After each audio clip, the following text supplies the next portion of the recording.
to the world.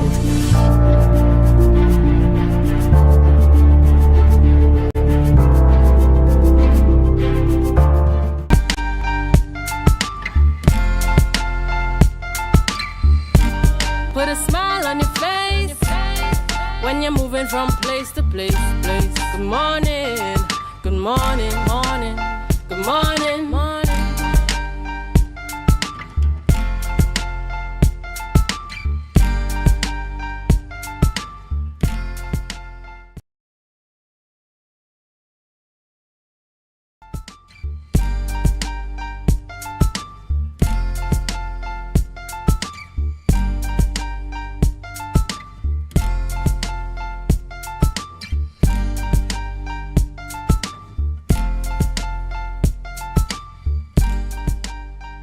Good morning, viewers, and welcome to Tobago Updates Morning Show. I am your host, Vanessa Ortiz. It's a pleasure to be back on screen with you this week. We are currently in a new month. Yes, we are in August. It is the 3rd of August 2026. Time is flying really quickly. We're getting closer to the end of the year. We want to ensure that you continue to put in the effort to achieve those goals before the year comes to an end. Over the weekend, we wrapped up the Tobago Heritage Festival with the Emancipation Day Parade held in Scarborough. But we know there's so much more coming up in the calendar of events for Tobago. We have the Tobago October Carnival coming up. We also have the Blue Food Festival coming up as well.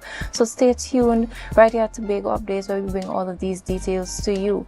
Before we head any further into the programming this morning, we head on over to news in 90 seconds. Officers of the Tobago Divisional Task Force recovered a hidden firearm, ammunition, and marijuana during a targeted operation on Sunday. Acting on intelligence, police searched an abandoned building on Bay Road, Belgarden, discovering a black Mansfield firearm loaded with 1 round of 9mm ammunition. Earlier that morning, along the Argyle shoreline, officers also confiscated over 100 grams of cannabis and a digital scale. The Division of Housing, Settlements and Public Utilities, alongside Tech, officially launched a major street lighting project across northeast Tobago.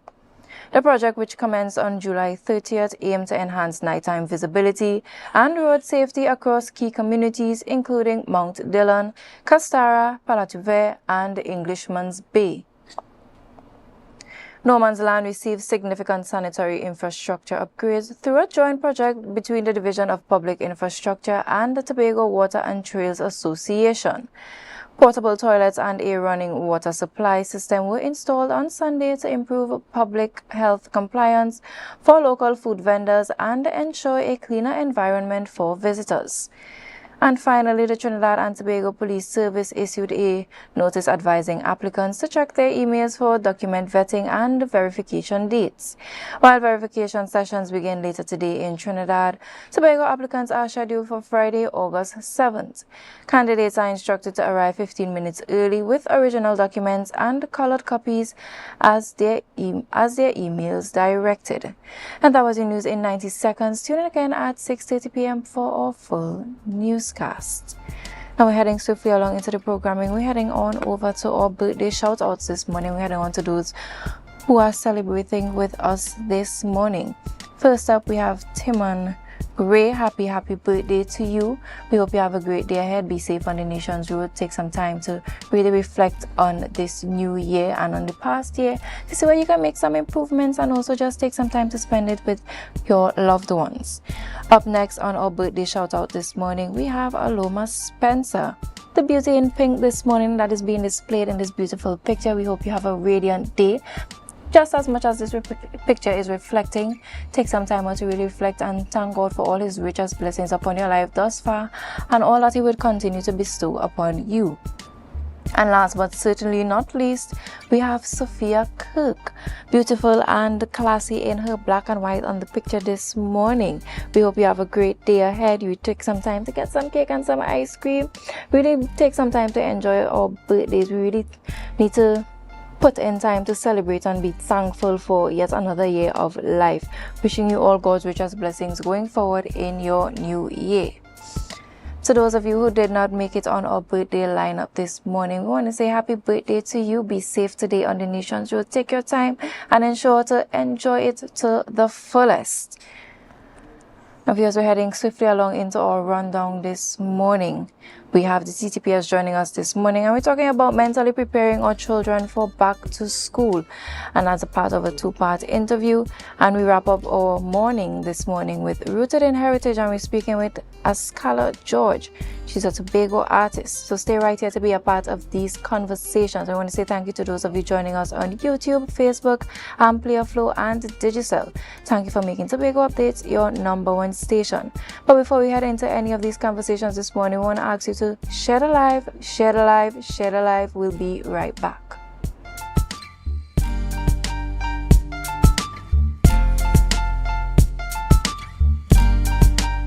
Our world is filled with rhythm.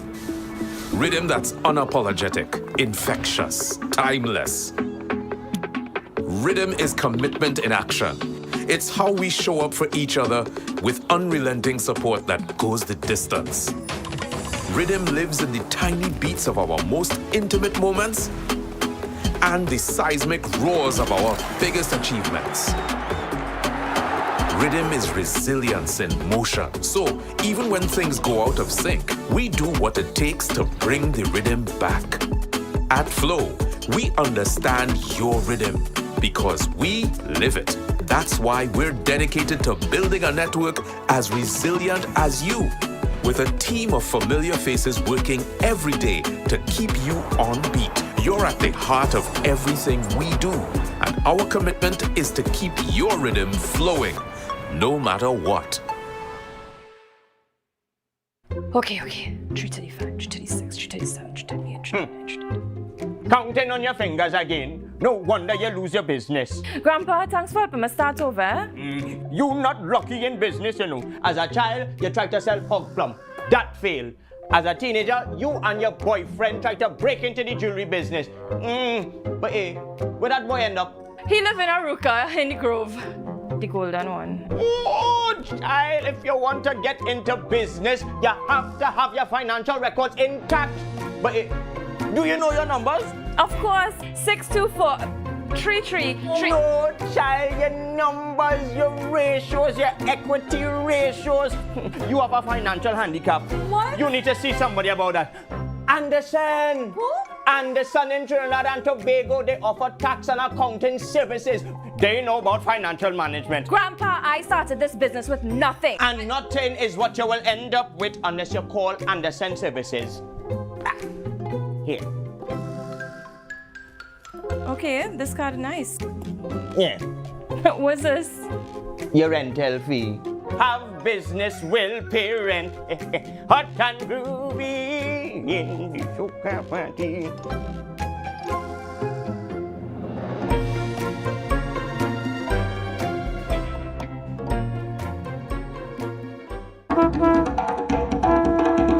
Every village has a story. Every tradition has a voice.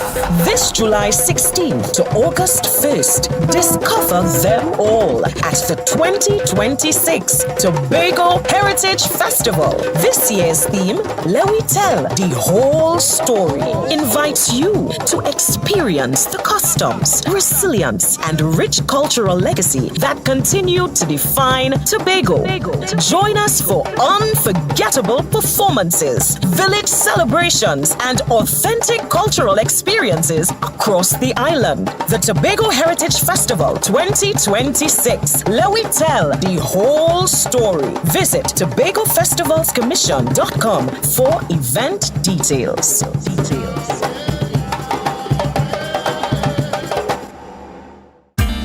As small Caribbean islands, we do need to remember that we can't do it individually. The Caribbean needs to work as a whole, from something as simple as pooled procurement of medicine or pooled procurement of equipment, to sharing training, to having centers of excellence in different islands. Working together as one, we can become giants. Be viewing Caribbean Medical TV on this station. Wait. We are going. Airport. Come back this way. Catch you roundabout and go down. Right here. Leave on time to be on time.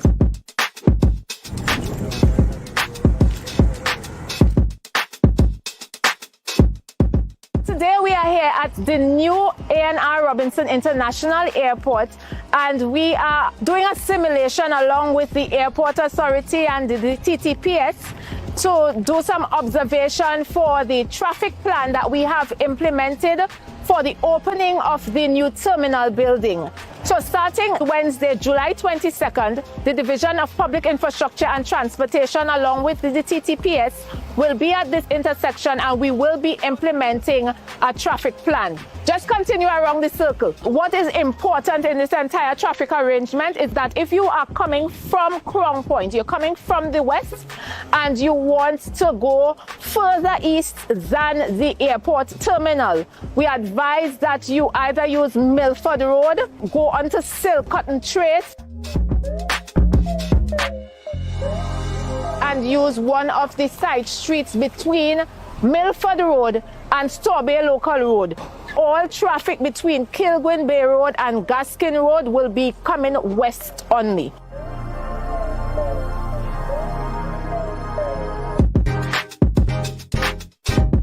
So that is one of the important points that we have to get into our systems as we learn to navigate around the new arrangements at the new A&R Robinson International Terminal going forward. But we want to assure you that we will help you to get used to it. We will circulate information. We will be here at the intersections along with the police while you get used to the arrangement to assist you in circulating and to getting to where you need to go safely and quickly.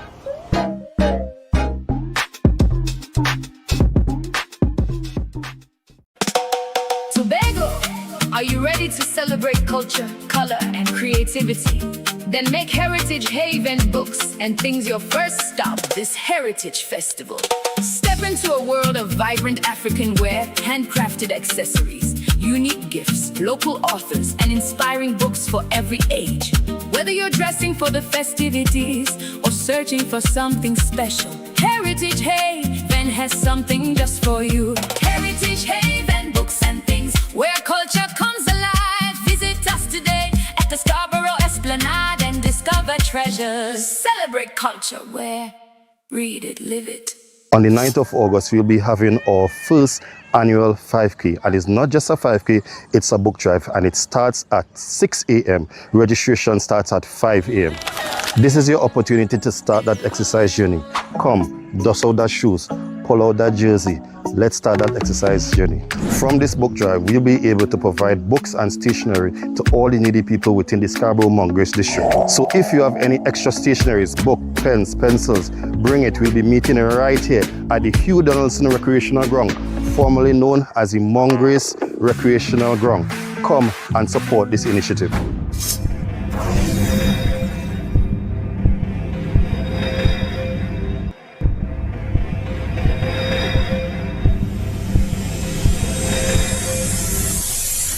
Coming up, Barbados kicks off festival season with Crop Over, where you can live like a local.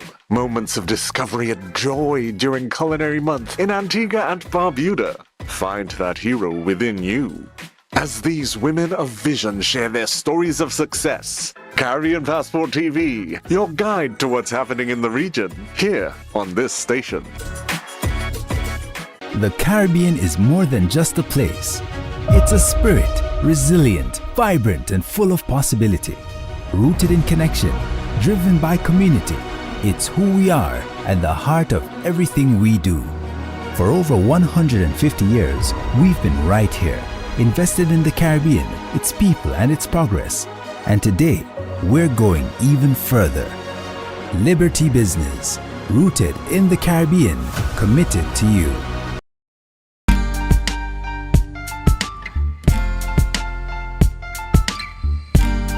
Put a smile on your face when you're moving from place to place. Good morning, good morning, morning, good morning, morning.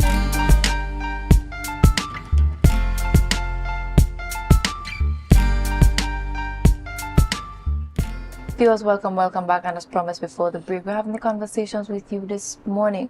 First up with us this morning, we have Ascana George. She's a Tobago artist, and we're talking about rooted in heritage. Good morning and welcome to you. Good morning, and thank you so very much for having me.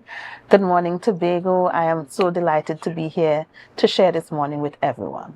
Now, before we dive into the individual pieces about Rooted in Heritage, tell us about it. What inspired this entire line? How was it conceptualized? What made you say this is the right moment for this to be brought into the public space? That's a nice question. So I have always been a lover of Tobago, a lover of Tobago culture, and just the promotion of Tobago and Tobago culture is something that is very deep within my marrow. So ever so often I do promote Tobago in visual art, in spoken word, in playwright, in books. And so this was just another one of my love letters to Tobago. Now, specifically, when I'm talking about the jerseys, the idea came to my mind a while back, about 3 years ago, when I was deeply in love with my second child. You know, I had a wonderful pregnancy, and because of my pregnancy, I could not be part of the Heritage Festival, obviously. 9 months pregnant and stuff like that. However, I absolutely loved the experience. And so because of that love of the experience, and also because of the yearning for the Heritage Festival, the two collided and gave genesis to what we are seeing here today. Now, you've described this collection as a love letter to Tobago. Yes. And you've combined the Heritage Festival, you've spoken about emancipation, independence, and republic celebrations, which are all very significant moments within our country and on the national calendar. Why was it important for you to connect them into one visual blueprint? Tobago and Tobagonians are Tobagonianin 375 days per year, right? And if we have a leap, we'll do the 365, sorry. And as cultural people, we know that school is out now, July, August, everybody is celebrating, everybody is amplified on national pride. And I felt like this is an opportune time where we have a lot of festivals that celebrate us as Tobagonian and even as a wider country of Trinidad and Tobago. And all of these festivals are happening within July, August, and even extending to just at the beginning of September.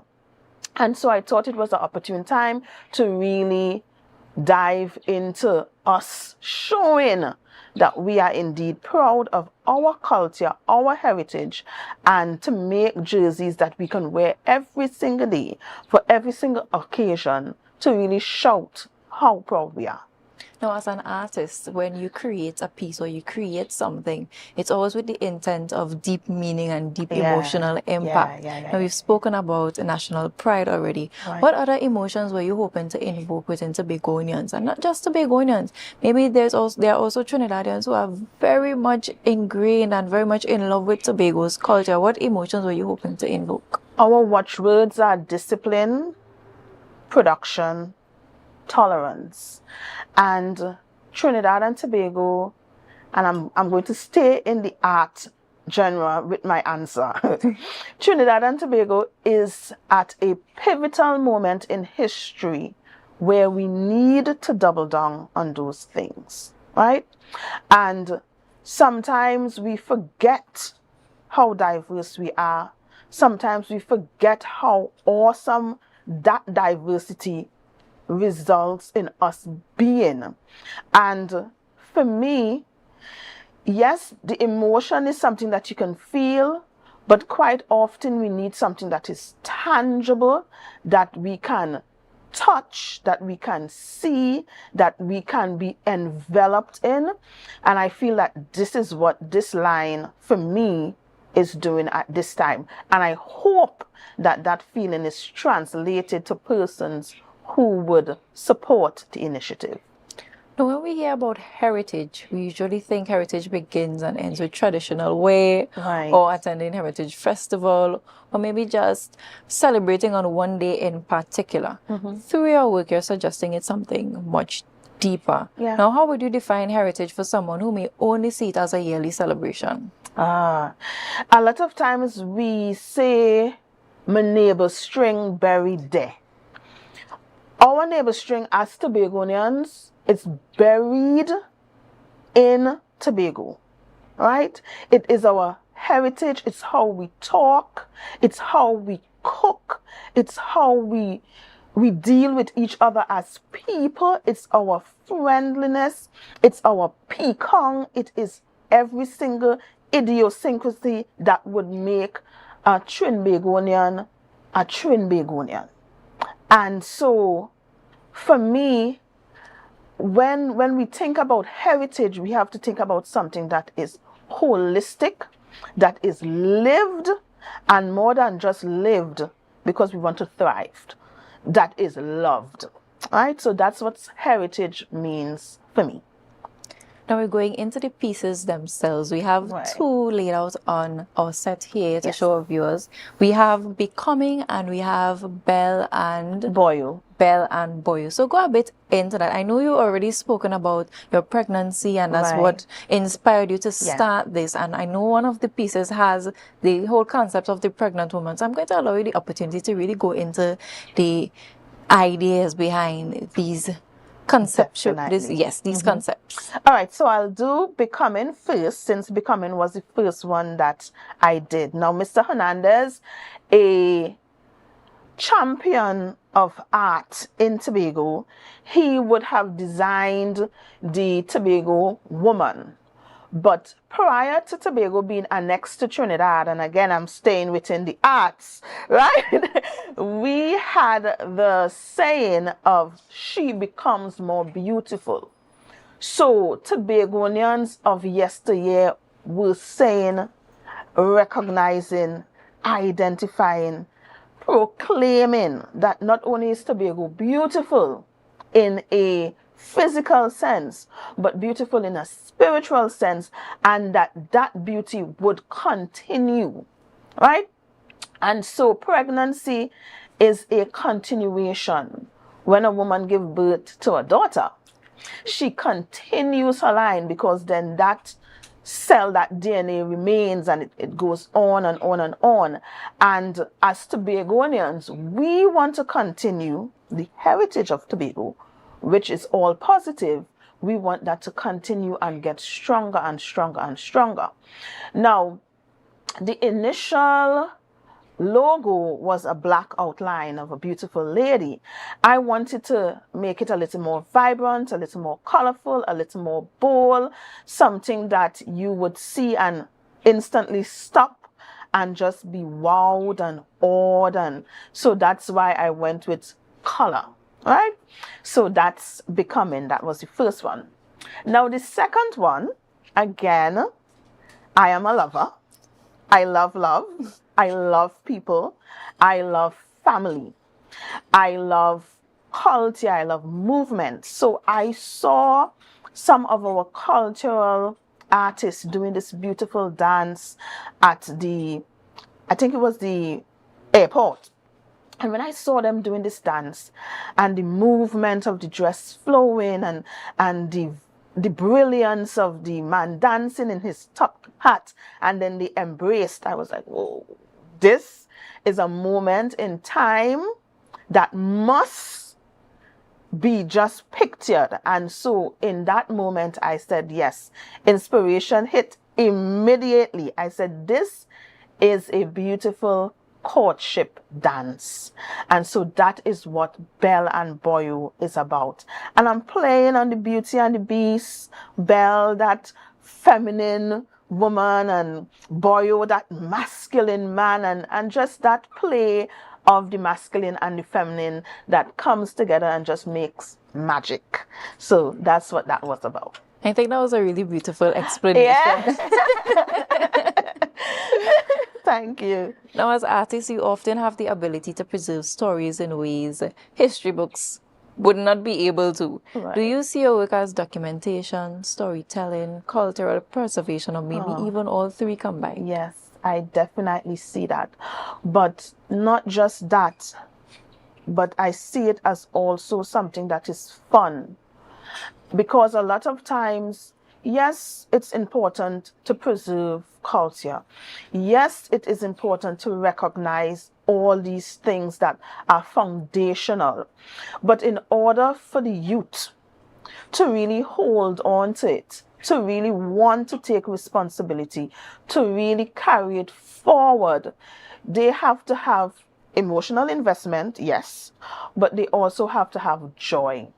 And so I want to make sure that whatever I do it with joy and hope that joy will spill over for everybody. Now, when creating a collection, there are usually challenges that we encounter. What were some of the challenges you encountered in bringing this to life? One of my main challenge, I would say, was the printing of the jersey, right? Because it is print to order, persons have to order and then I would have to now go and print. Sometimes the printery would not have the material. I try my best to print in Tobago because again, this is Tobago heritage and I want to stay local. If however they don't have the material and I have to go to Trinidad, then that will take some time. So logistically, that's the major challenge. Outside of that, everything is good. Now, where do you hope Rooted in Heritage goes from here? Is it that we're going to see it as a traveling exhibition for educational purposes, or even just a larger series just celebrating Tobago's rich culture? I want both. So I'll deal with the exhibition first and then we'll talk about the larger series. I am a visual artist, as I said before. I do paintings, I do ceramics, I do 3D work, I also do graphic design. So I am in process of opening an art gallery, and therefore once I open the art gallery, I would not want just paintings, but I would want merch. So this would be merch that you will get throughout the year. Outside of that, I would have traveled to Tobago Day in New York a couple of years ago. That's something I want to go back to because I feel like it's a way to connect with the diaspora and it's also a way to really bring Tobago to the wider Americans. So yeah. Now, as we wrap up the interview this morning, I'm sure that there are some individuals looking on and are saying, I want one of those jerseys. So share with the viewers how they can get into contact with you, the sizes you have available, and the price. Okay, so the sizes range from small to 2X. Some persons would order 3X, but that's something that you would definitely have to order in advance.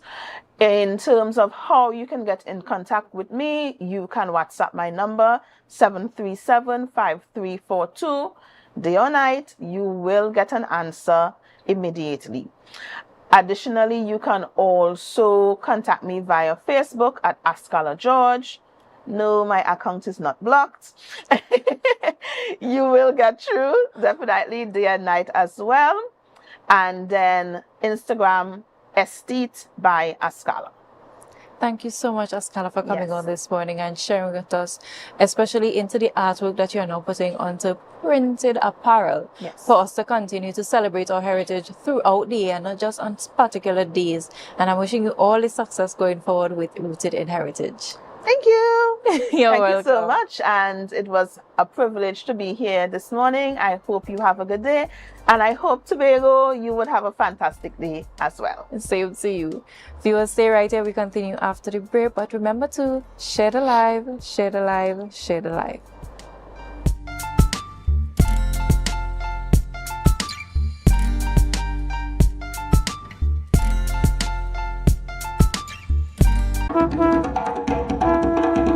Every village has a story. Every tradition has a voice. This July 16th to August 1st, discover them all at the 2026 Tobago Heritage Festival. This year's theme, Let We Tell the Whole Story, invites you to experience the customs, resilience, and rich cultural legacy that continue to define Tobago. Join us for unforgettable performances, village celebrations, and authentic cultural experiences across the island. The Tobago Heritage Festival 2026. Let we tell the whole story. Visit TobagoFestivalsCommission.com for event details.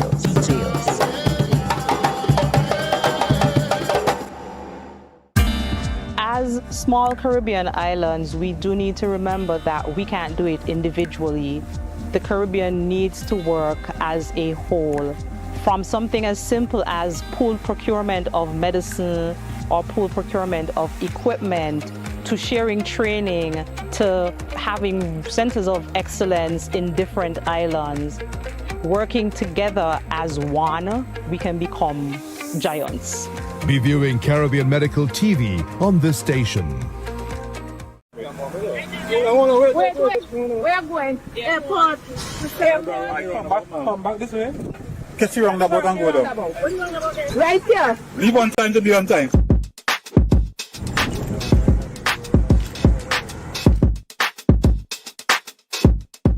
Today we are here at the new A&R Robinson International Airport, and we are doing a simulation along with the Airport Authority and the TTPS to do some observation for the traffic plan that we have implemented for the opening of the new terminal building.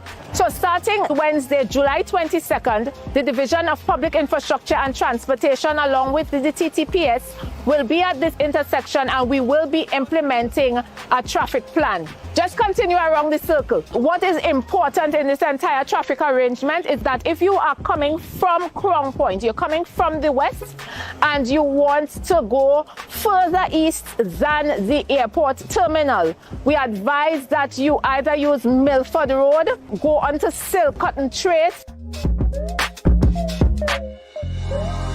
and use one of the side streets between Milford Road and Torbay Local Road. All traffic between Kilgwin Bay Road and Gaskin Road will be coming west only.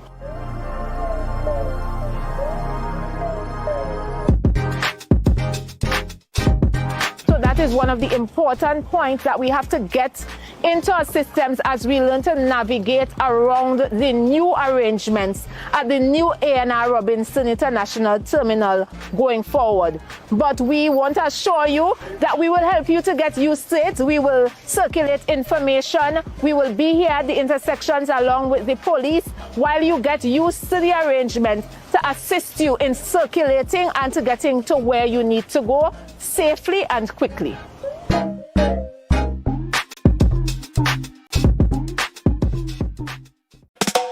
Tobago, are you ready to celebrate culture, color, and creativity?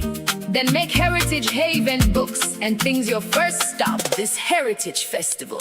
Step into a world of vibrant African wear, handcrafted accessories, unique gifts, local authors, and inspiring books for every age.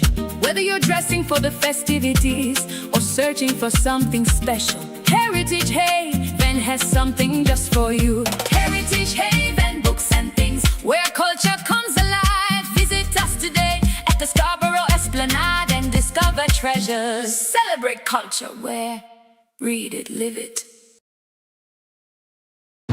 Coming up, Barbados kicks off festival season with Crop Over, where you can live like a local. Moments of discovery and joy during Culinary Month in Antigua and Barbuda. Find that hero within you. As these women of vision share their stories of success, Caribbean Passport TV, your guide to what's happening in the region, here on this station.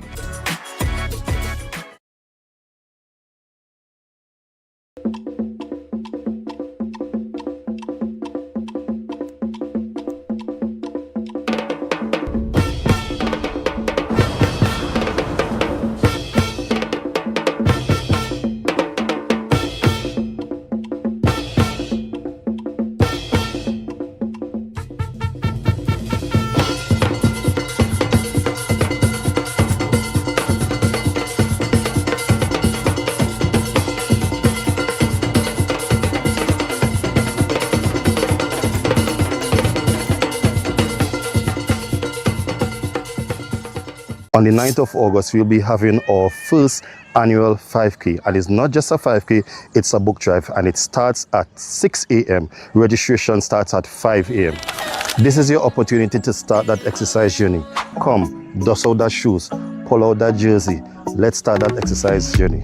From this book drive, we'll be able to provide books and stationery to all the needy people within the Scarborough-Mongrace district. So if you have any extra stationeries, book, pens, pencils, bring it. We'll be meeting right here at the Hugh Donaldson Recreational Ground, formerly known as the Mongrace Recreational Ground. Come and support this initiative.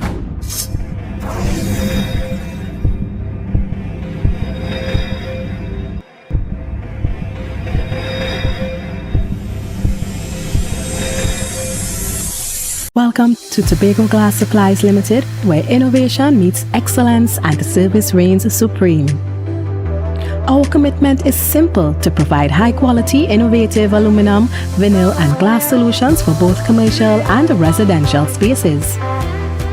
At TGSL, we don't just meet needs, we exceed expectations.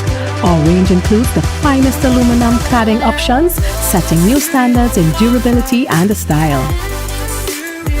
Driven by our passion to elevate, we aim to be the leading supplier in the Caribbean market while retaining our identity as a family-owned business. Because at Tobago Glass Supplies Limited, it's not just about products.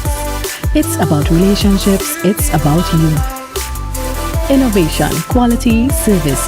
That's Tobago Glass Supplies Limited.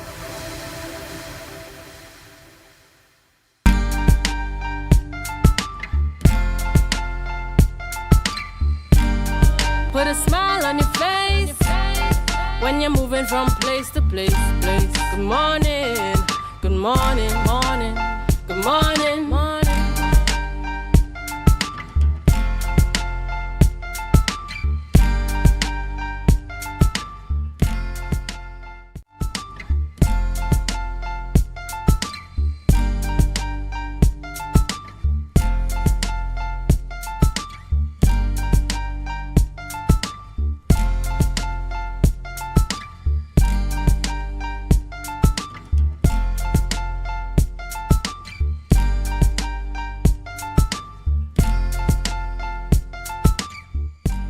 Viewers, welcome back, and we're in studio with ASB Mahalia Bacchus. We're talking with the TTPS this morning, and we're talking about mentally preparing our children for back to school. But before we head any further into that conversation, we're going to hand over to you, and you're going to give us a bit of crime updates on the island. Thank you, and good morning to the listening public. So this morning I'll just give a brief update as to Tobago and where we are at in terms of crime. I am happy to report that over the weekend, which is yesterday, the officers from the Divisional Task Force in the East was able to recover a firearm in the Bell Garden area with 1 round of ammunition. They were able to also recover 109 grams of marijuana from the streets. And for every time I see a firearm brought in and rounds brought in, you know, I look at it as lives saved, right? So I want to say congratulations to the officers, and to continue doing their hard work, and for us to understand that we remain committed to ensure that Tobago is a safe space for everyone. All right. We continue to work on the breaking offenses, which is one of our tower crimes in the Tobago space, and encourage persons to protect your property. Right. We continue to advise people as much as you can, secure your premises. When it comes to the businesses as well, do as much as you can to ensure that you are safe, you and your workers. How we handle our cash and that kind of thing. It is important that we do the right thing. Thank you, ASB Bacchus. Now we're heading into our intended topic for this morning. So as parents prepare across Trinidad and Tobago to send your children back to school, we know they're focusing on getting the school supplies, ensuring that they are ready for that day back out in September. Tell us, why is it so important that we also focus on the mental and the emotional aspect of sending our children back out to school? All right, so you know, it is a package. It goes along with not just, you know, parents are so busy gathering the school clothes, the school shoes, the book bags, the books to put in the bags and so forth. And sometimes they're not looking at the readiness of the child emotionally and psychologically to step into that school compound. So what we are asking is that parents take some time out to ensure that the child is emotionally and psychologically ready to get there, right? So it starts with a conversation. That is how I see it. You know, have a conversation with your child about how they feel about going back to school. So we have students who are new to some of the environments. This is the first time they're probably stepping into the secondary school environment, or it could be the primary school environment. So one of the things we ask parents, we say to parents, it might be useful to talk to them. What are some of the things that you may be anxious about? What are you looking forward to? What might be troubling to you? Because remember, they are moving away from the friends that they knew in those first settings in terms of primary school, now going into secondary school. Probably the class that they were in, they probably changed districts to go to school as well too. So we're saying have a conversation with them to see where they are at mentally and how ready they are to step into that school compound. Now, as you've mentioned, children can be anxious, they may be overwhelmed because this is a new environment that they're going to, especially for those who are transitioning from primary school to high school. Secondary school, yes. What are some of the things that parents should look out for that would indicate that a child may be anxious or overwhelmed?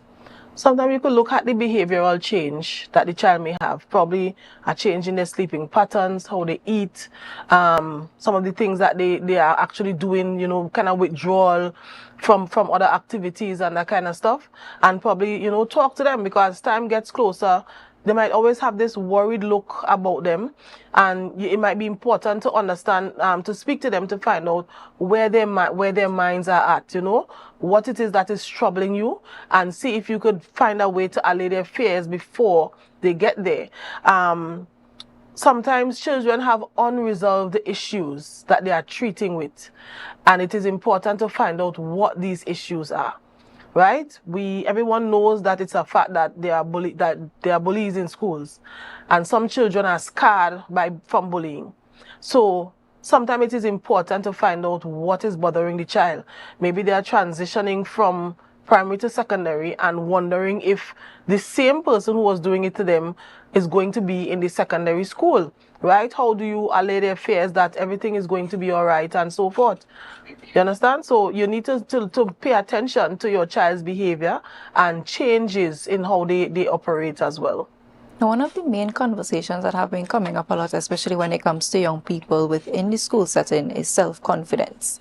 A lot of them are still building that sense of self, and they may compare themselves to others. How can parents reinforce to their children some positive, some reaffirming things about themselves as they venture out into school this upcoming September? So, you know, one of the good things I encourage parents to do is always pray with your child, right? It starts from there. You know, asking God to come in to assist them in terms of building that self-confidence and self-esteem. It starts there. And then you have that conversation to show that child that you are unique, you are who you are, and nobody else can be you, and you can't be somebody else. One of the bad things we do as parents is love to compare children to one another. And each child will have their own strengths and they will have their own weaknesses. So we have to be careful when we do that and compare. Some children may be more academically inclined than another. Some they learn at a slower pace. So you as the parent need to recognize what may be the challenge for your child, and whether you need to have professional help or additional classes to help the child to come up to par would be important. So, you know, you have to, it boils down to that conversation again, and ensuring that you speak with your child, letting them understand that they are important to you. Take some time out to spend time with your child as well too, right? And help them to build and boost that self-confidence. One of the things I'm sure of is that there are counselors within all schools now.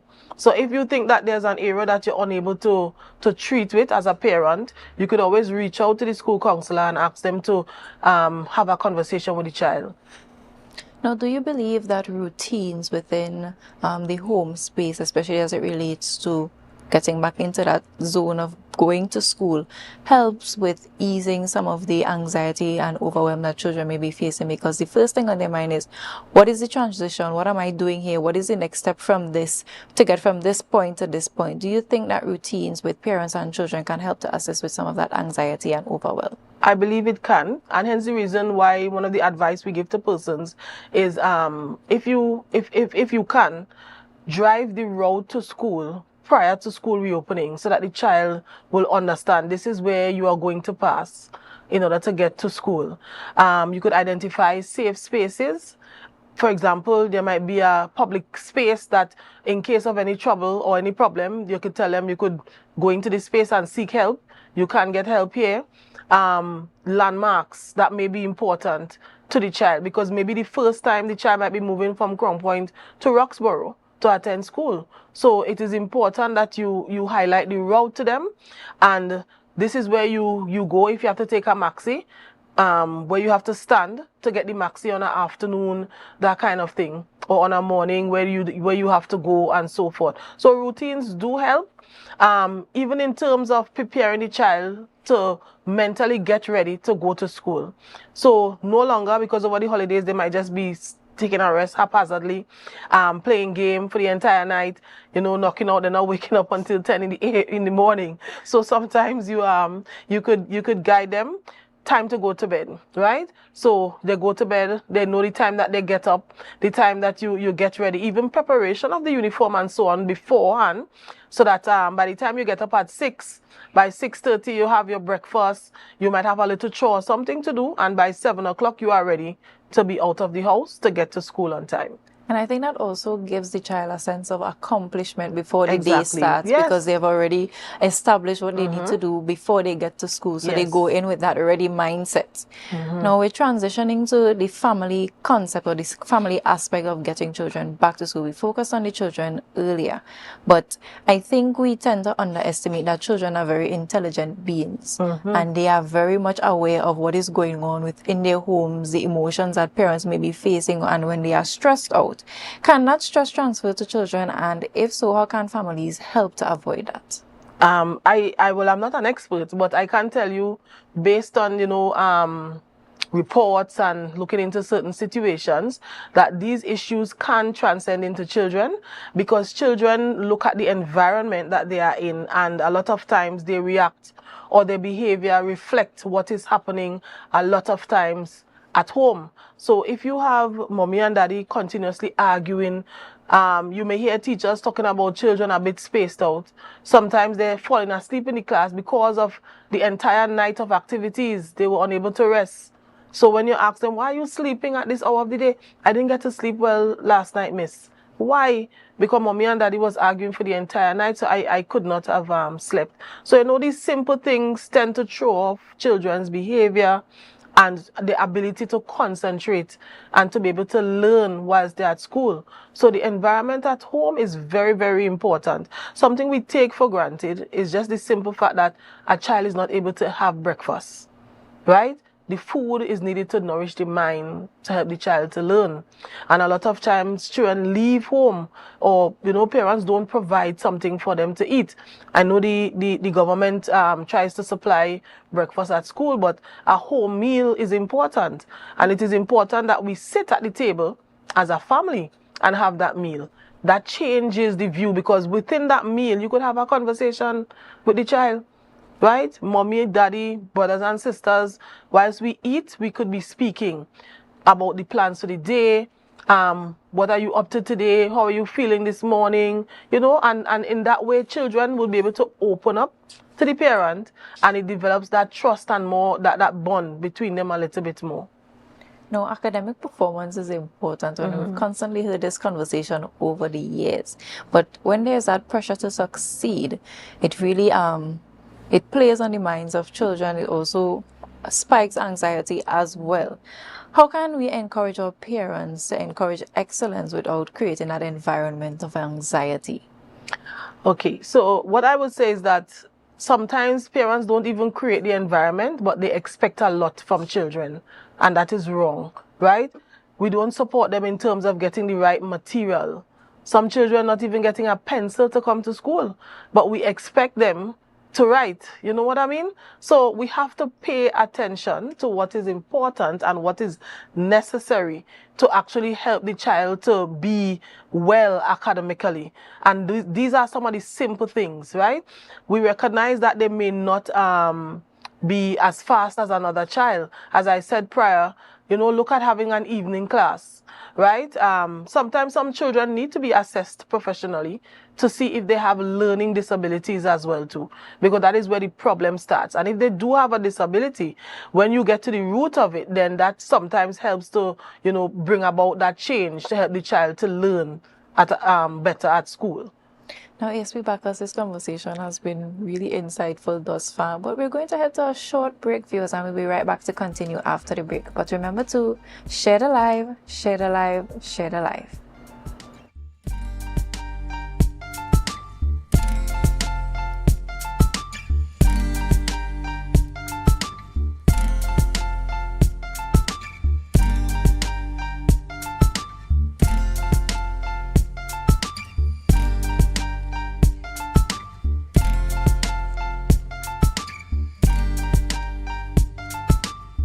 Our world is filled with rhythm.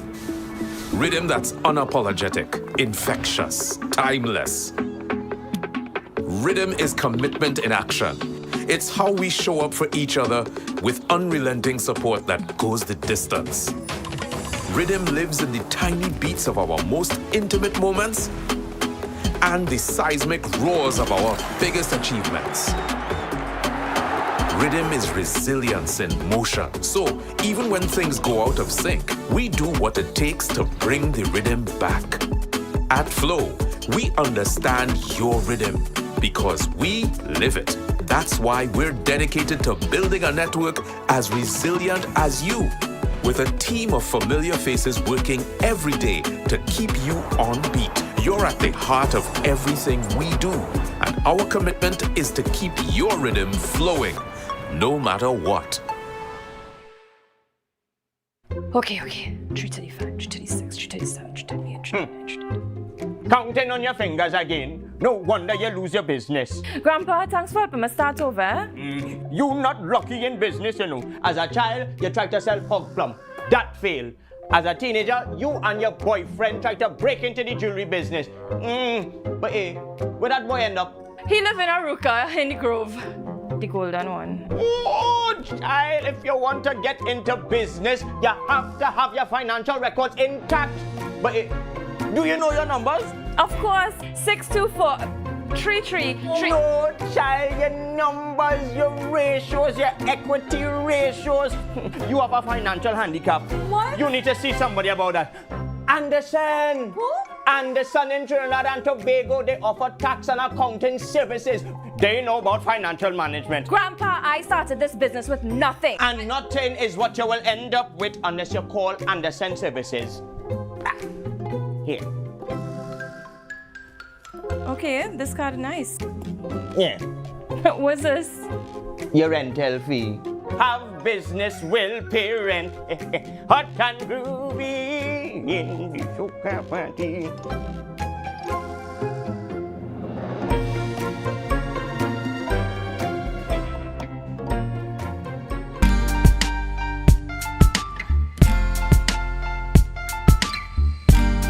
Put a smile on your face when you're moving from place to place. Good morning, good morning, morning. Good morning, morning. Viewers, welcome back. We're continuing the conversation this morning with the TTPS, with ASP Mahalia Bacchus, and we're talking about mentally preparing children for back to school. It's good to have you in studio, Thank ASP. you. Now, if a child had a difficult previous school year, we've been speaking about getting them back into gear for the upcoming school term, and those who are transitioning from primary school to secondary school. So if a student has had a difficult previous school year, whether it's because of bullying, poor grades, or maybe even friendship issues, how should parents approach this new beginning? Okay, so first of all, I would encourage parents to be an open line of communication when it comes to your children. Your child should be able to tell you anything, because a lot of times things are going wrong with them, and it's difficult to tell a parent, and that's because of the type of relationship sometimes they have with the parent. So you have to make yourself at least receptive, that the child could be able to come out and say, well, mommy, I'm having a challenge here, or daddy, I'm having a challenge there, or I think I need help with this situation.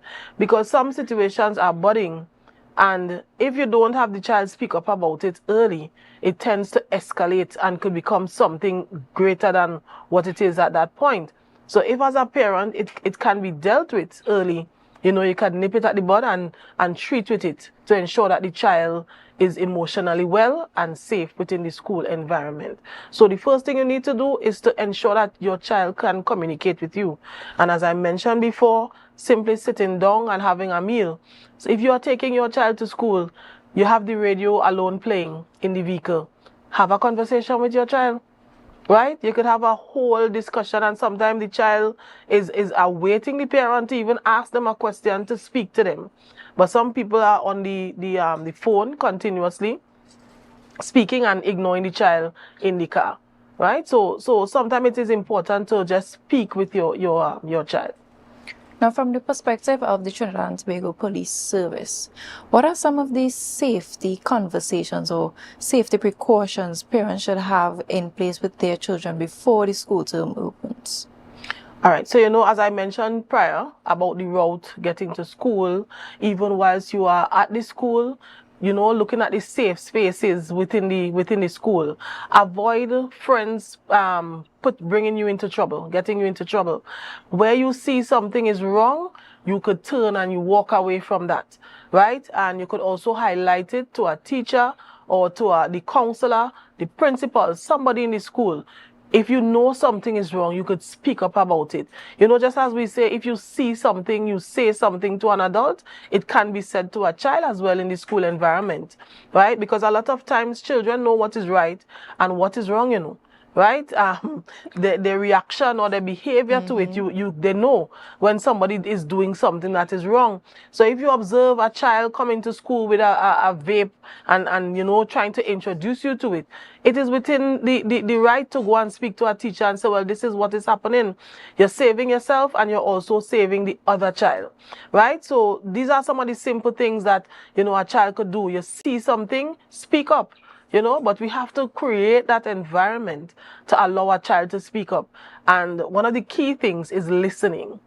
Because a lot of times children say things to us, but we are not listening to what they are saying. Often some of them are ignored. And after one or two attempts, they don't bother. You know, and then when something happens, they say, but I tried to tell you. I tried telling you so by so, or this is happening. So we have to pay attention and we have to listen. Cyberbullying has become just as damaging as face-to-face bullying. What are some tips or some pieces of advice that you can give to parents who are monitoring their children's online activity? All right, so, well, it is a much talked about topic for a while now in terms of cyberbullying, and we know we want the child to feel like they belong, so we often give them a device like the cellular phones and so on. Some schools do not allow the children to have the phones in school and so on, but what we advise, you know, do not have your child giving out information about themselves to other persons online so easily, especially their location. Telling persons, I'm here now, I'm there now, and so on, because you have predators on the outside and people disguise themselves online. So the picture you may be seeing of a young lady, it could be a male actually prowling behind your daughter, you know, trying to gain information when they finish school, where they normally go to get the transport, you know, and they find themselves in those spots or positions to try to coerce your child to get into their car or to follow them and that kind of stuff. So you have to so be careful when it comes to this cyberspace. It can be very dark. As much as it is enlightening, it can be a dark space as well too if it is not used and monitored properly, right? So you have to be careful not giving out your numbers to just randomly to persons like that, and also who they have an interest in online, because we have children following groups and organizations, and influencers that may influence them to do the wrong things. So we have to be careful who they are following. So just as you said, parents need to monitor what their children's online activities are to avoid things reaching to the stage that they are, because you could be doing something on a live, somebody captures it, and next thing you know, they use it to try to blackmail you or force you into some activity, and the pressures on a child could cause them to even lead to suicide. So we have to be careful. Now, as we look at parents monitoring and the family involvement as it relates to getting our children back and ready for the upcoming school term, we always need to look at the relationship between all stakeholders. So that's the parents, that's the teachers, and that's the wider community. How is it that we can continue to ensure that we continue to engage with one another for our students' emotional well-being? All right, so the whole saying about a village raising a child, it still applies. It's just that some people don't practice it as it normally was in the past. But we all do play a part in terms of the upbringing and raising of children, right? And one of the things I want parents to be receptive about is that a lot of times if somebody shows that concern for your child on the outside when you are not there, do not take it as in the wrong way, because some of them take it the wrong way and look at it as leave my child alone and this and that and so forth. If somebody sees something, it could be the beginning of something dangerous, and they bring it to your attention for you to look into it. That is where it comes in. Our community groups, right? Ensure that they are part of these groups so that when they're on the outside in the public, the other persons, if they see them, they could assist them or they could guide them in the right way. So the community plays a huge part.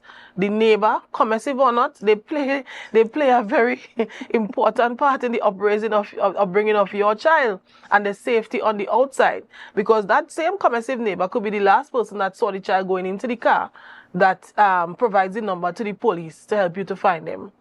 Right? So they all play a part within that community network to ensure that your child is raised well and is safe on the outside. Now, finally, ASP Bacchus, as we wrap up this morning's interview, what is one message you want to leave with the parents of our nation this morning as they continue to prepare and put things together for their children to go back out to school? All right, so what I would say to parents is that always remember, charity begins at home. Right? That simple statement, it begins at home, and the home influence a lot of times is what the child takes out to the school environment and into the community. So it is important that we create that environment for your child that helps them to be emotionally well, psychologically well, so that when they get outside, that they can excel in their academics, they can excel socially, they can excel in the community, right? Remember that every child is different. Appreciate your child for who he or she is, and continue to beef up and pump their self-esteem, right? That is important. Pay attention to your child. Give them some time. Sometimes we're so busy, we are all guilty of it. We are so busy that we forget to give the children the time that they deserve, right? Don't let your child grow up on their own or be raised by a tablet or the phone, because that is the beginning of trouble sometimes. So take some time out to ensure that you take care of your child and that you create the right environment so that they can become a model citizen in Trinidad and Tobago. I want to thank you so much, ASP Bacchus, for coming on this morning and sharing those tips as our parents continue to prepare and to provide for their charges and for the next generation of Trinidad and Tobago future leaders. And we want to continue to implore them to really take some time to spend time with them and ensure that they are all ready and equipped, not just materialistically, but also emotionally as well. Thank you so much for coming on this morning. You're most welcome. To our viewers, we want to say thank you for staying with us here at the Tobago Updates morning show. But the programming here is not done. Up next, we have GMT. But I want to remind you to remember to share the live, share the live, share the live.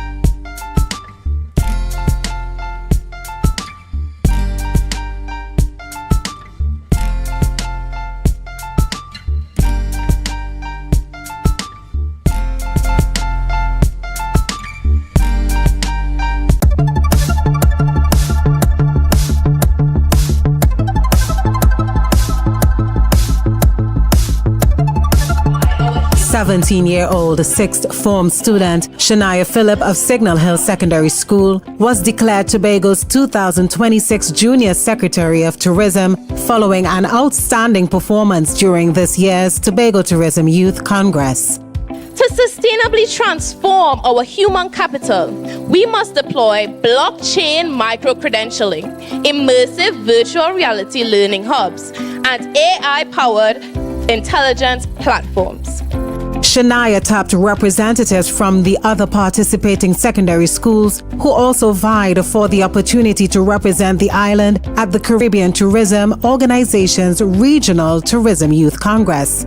Jola Clinton of Bishop's High School, Tobago secured second place, while Alikia Patterson of Speyside Secondary School placed third. To move our industry from barely surviving to becoming a global leader, I, as a junior tourism secretary, propose 3 clear strategies. I propose 3 key initiatives to help transform Tobago into a living museum: youth engagement, community art, and digital storytelling. First, schools across Tobago can adopt nearby heritage sites. This will allow students to actively participate in preserving local history while developing a deeper connection to their communities. The Tobago Tourism Youth Congress is a flagship initiative of the Division of Tourism, Antiquities and Creative Industries. Today is certainly much more than a competition. It's about leadership, critical thinking, confidence, and innovation. It's about giving young people a platform to express their perspectives on tourism and demonstrate their potential as future leaders of Tobago. Today, we witness young people engaging in important questions about tourism, sustainability, innovation, and the future of our destination. And as we await the announcement of this morning's results, I want every participant to understand something very important. Your greatest achievement today is not simply the prize you would win in a few moments. Your greatest achievement is that you have accepted the responsibility to represent your school, to share your ideas, and to contribute to a conversation that matters. In an emotional farewell as the former Tobago Junior Tourism Secretary, Jolie St. John shared some words of encouragement for the would-be newly elected Junior Tourism Secretary 2026. To the incoming Junior Secretary of Tourism, cherish this opportunity. The title itself is important, but the experiences, relationships, and the lessons that come with it are even more valuable. Do not be afraid to respectfully challenge boundaries and ask difficult questions. Some of the opportunities will come to you, but others you must create yourself. The impact you will make will not solely be measured by the events you attend, the photo-op moments, and the titles you earn, but by the lives you touch, the footprints you leave behind.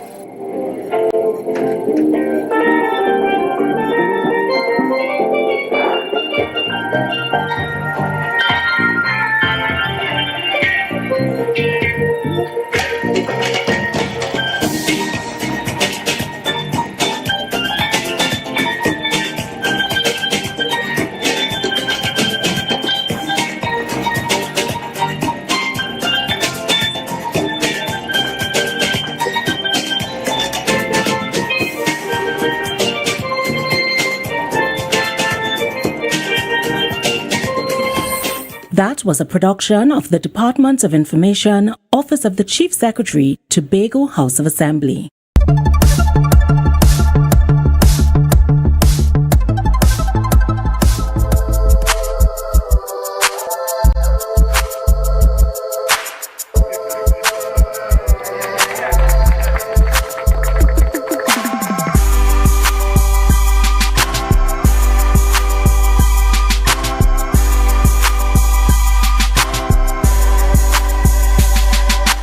The Andrews family is actually very well known for having bearded gentlemen. So this is like a legacy that I'm continuing on behalf of my grandfather, my uncles, my dad, etc. Right? So of course I cut the bid, joined the bank, and when I became permanent, I grew it back.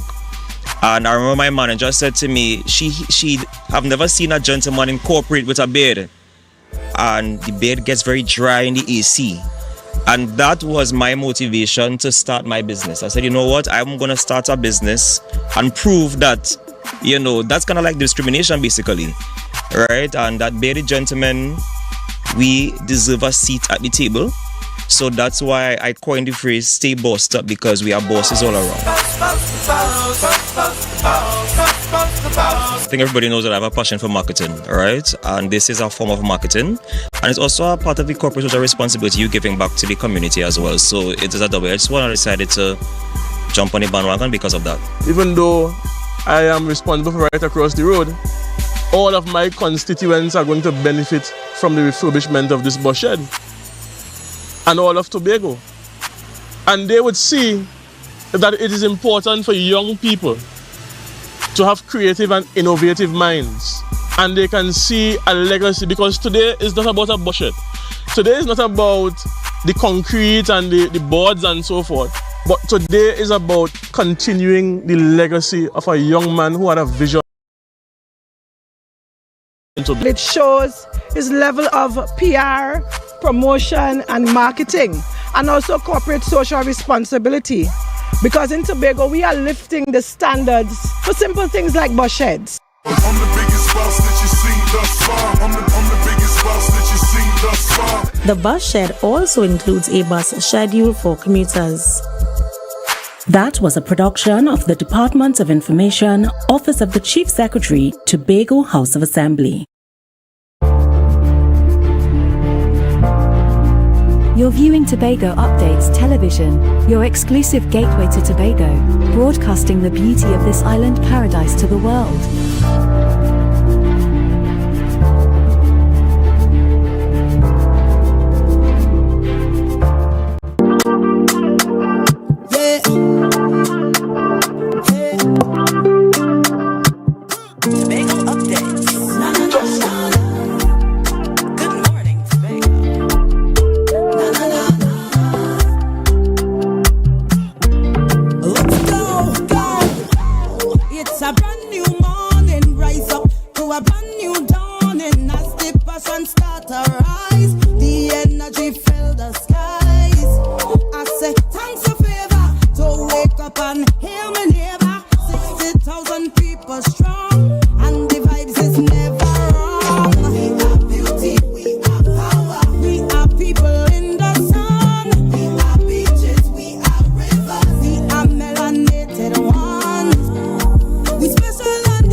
Good morning and welcome back to Good Morning Tobago right here on Tobago Updates, ladies and gentlemen. I am your host, Chanel Felix, and guys, you know, whenever you see me sitting here, it's because we're about to have those conversations that you want to have while I ask those questions that you want asked.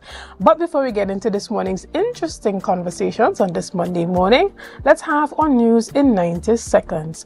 Officers of the Tobago Divisional Task Force recovered a hidden firearm, ammunition and marijuana during targeted operations on Sunday. Acting on intelligence, police searched an abandoned building on Bay Road, Belgarden, discovering a Black Mansfield firearm loaded with one round of 9mm ammunition.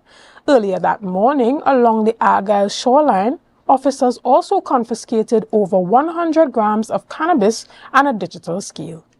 Additionally, the Division of Housing, Settlements and Public Utilities, along with TNTech, officially launched a major street lighting project across Northeast Tobago. The project, which commenced on July 30th, aimed to enhance nighttime visibility and road safety across key communities including Mount Dillon, Castara, Palatuve, and Englishman's Bay. Additionally, No Man's Land received a significant sanitary infrastructure upgrade through a joint project between the Division of Infrastructure and the Tobago Water and Trails Association.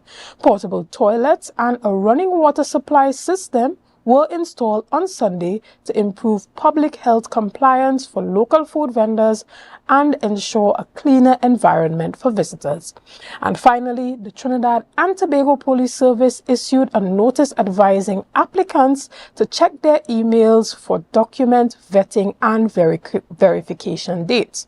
While verification sessions begin later today in Trinidad, Tobago applicants are scheduled for Friday, August 7th.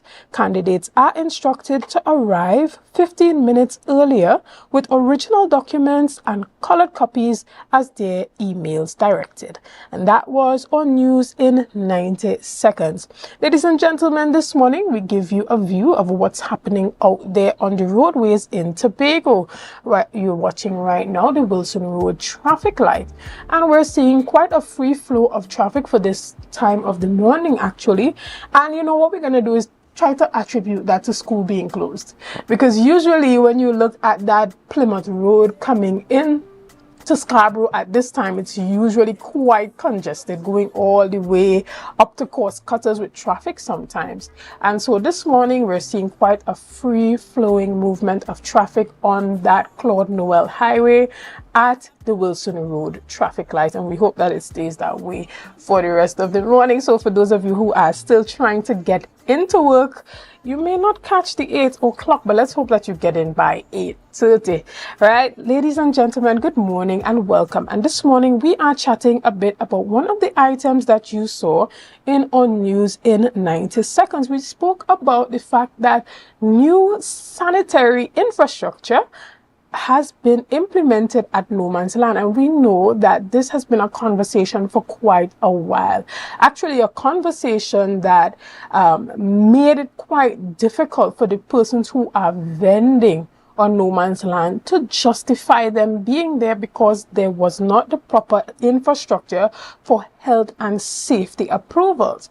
And so this morning I have the privilege of sitting in studio and chatting with a guy that is no stranger to us here on Tobago Updates, Mr. Ricardo Alfred, who is actually the president of the Tobago Water and Trails Association. Good morning and welcome. Yes, good morning and good morning.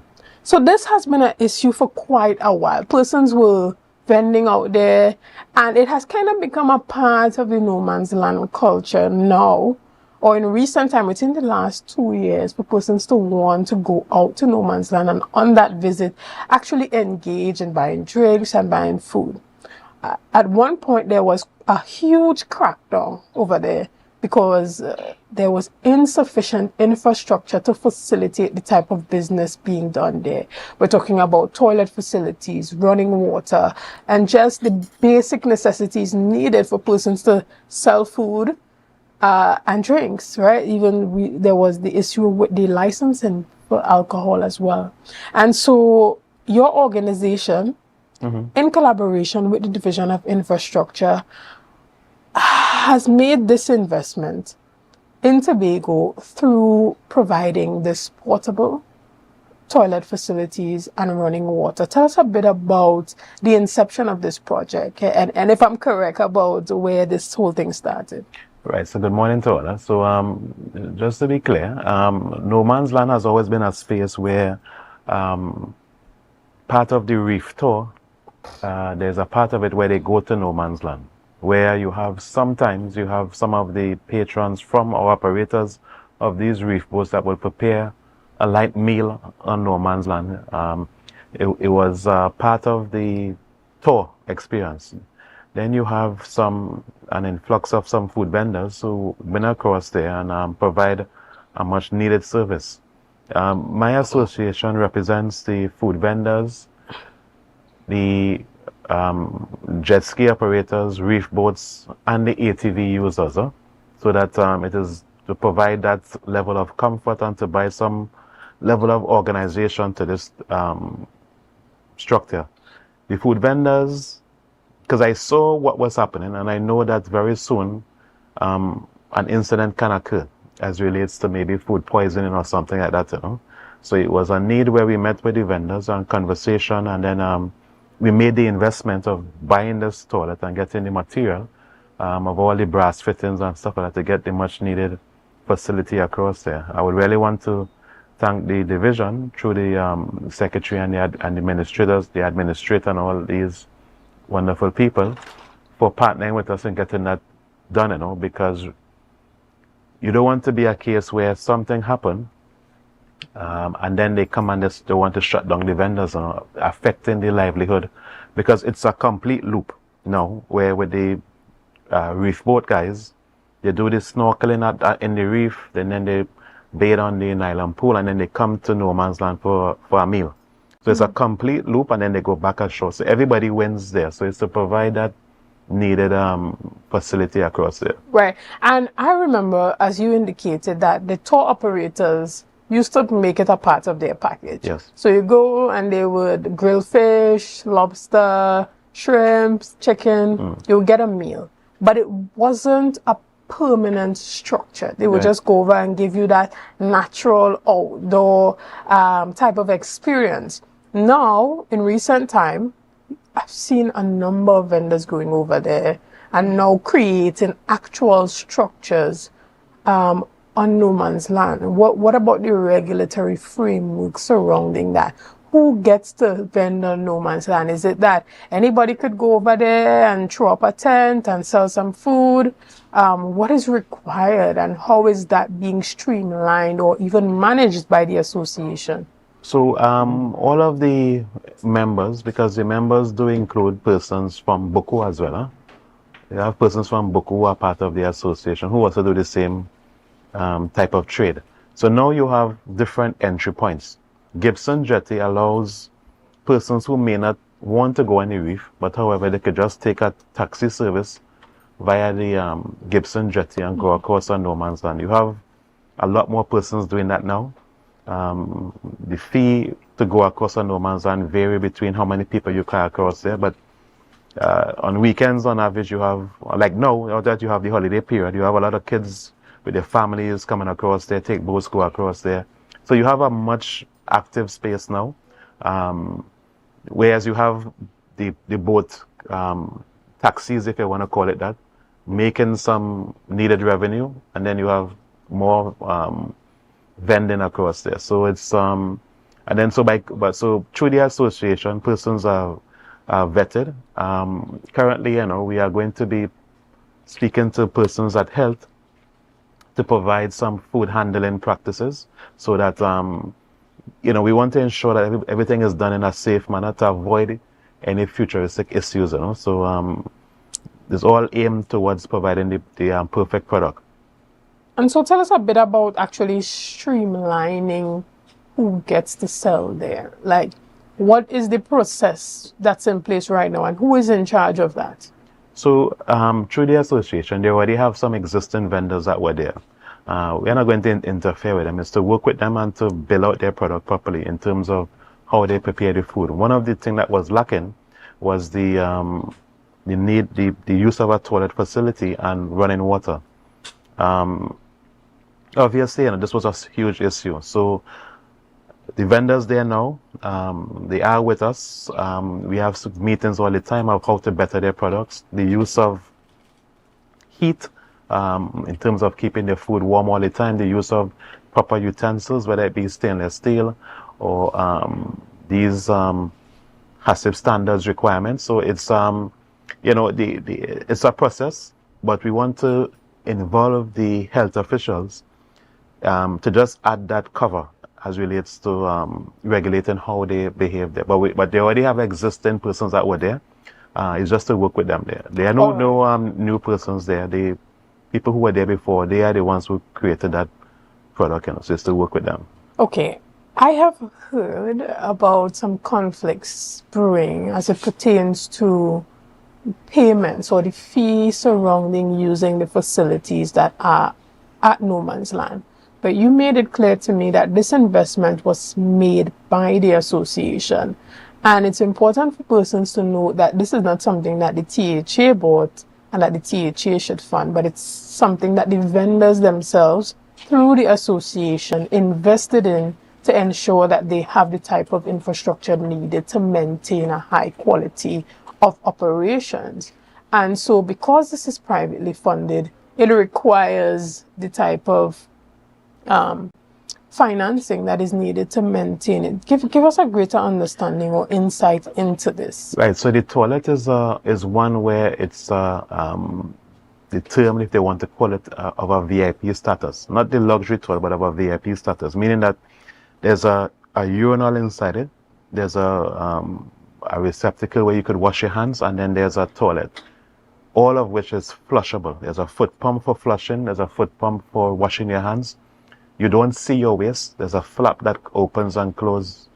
So you don't see it's totally sanitary, but it requires maintenance in terms of the type of chemicals, for the scent, in terms of sanitizing after every time somebody goes there. Removing the sewage from a place like that requires serious logistics at a premium cost. We have one plumbing company by the name of Devine's Plumbing who is assisting in removing the sewage there, and it's at a cost. It's not free, you know. So there is a fee for using this. So is there an operator that would be there, yes, ensuring that it's clean after use every hour, whatever the case may be? Yeah, so everything will be run and controlled by the vendors there. Someone will be there. There's a fee of $10 that you pay to use the toilet facilities, and it is clean each time you go there. So there's going to be more stuff happening there where eventually, and it's going to have like a change room for persons with babies. Because, I mean, I am out there every weekend, sometimes twice a week. And I could tell you, when people come across with the children, come across with the babies, simple things as Pampers, you find them in the bushes. You find people with, you know, the sanitary napkins and stuff all over. So so we as a responsible organization is going to be able now to collect these things and have it disposed in a very safe way. And may I make a request on behalf of the public? Usually when persons pay for things, they want quality. And so you spoke about the quality of the environment and keeping it clean. But I am requesting that maybe some level of partnership takes place with one of those corporate companies, whether it be Bride and PI, or those companies that provide those materials like Pampers, like sanitary napkins for women, and just those small things so that when they go into the facilities, they have access to them in case of an incident, or just to ensure that these things are provided. I will take that on board, and I will definitely make the connections. Yeah, so and I could always send an email. Oh, bless your heart, huh? Yeah. Okay, so we're going to take a quick break right here, and we'll be back with much more on this conversation after this. See you soon. Wait. We are going airport. Come back this way.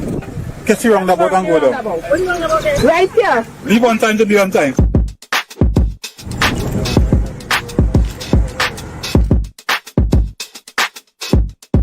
Today we are here at the new A&R Robinson International Airport, and we are doing a simulation along with the Airport Authority and the TTPS to do some observation for the traffic plan that we have implemented for the opening of the new terminal building.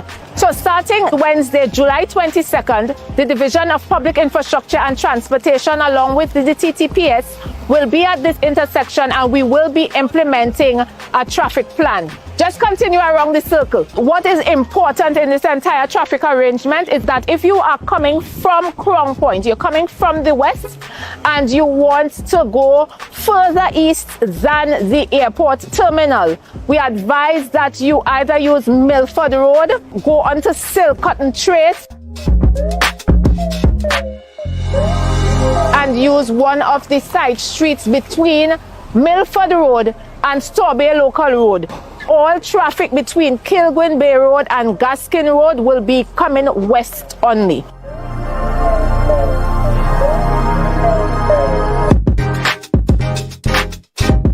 So that is one of the important points that we have to get into our systems as we learn to navigate around the new arrangements at the new A&R Robinson International Terminal going forward.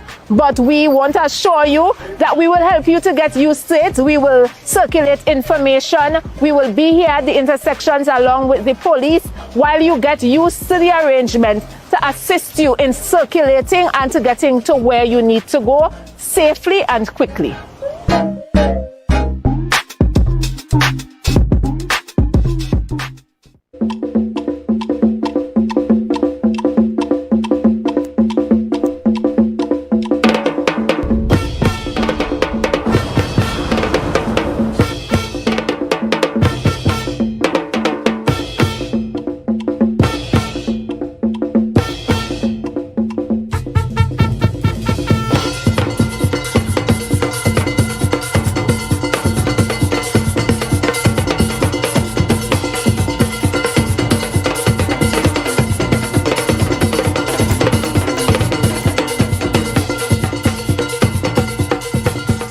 And I have never, ever tried anything from the dirt oven. Let's go to the backyard dirt oven on a Thursday. You know, talk about authentic. On entry, I felt at home. I felt like I was going to visit my loving grandmother on a weekend. The kind of weekend where she showers you with love, stories, and food. This place is a home away from home. And just like I would do at home, I pop the question, what you had to eat day? And boom, coconut drops, boom, bread, boom, garlic bread, boom, hops, boom, coconut tart, boom, jam tart, and boom, something they call nuts. And just like that, Mistress Baker was ready to pop them in the oven.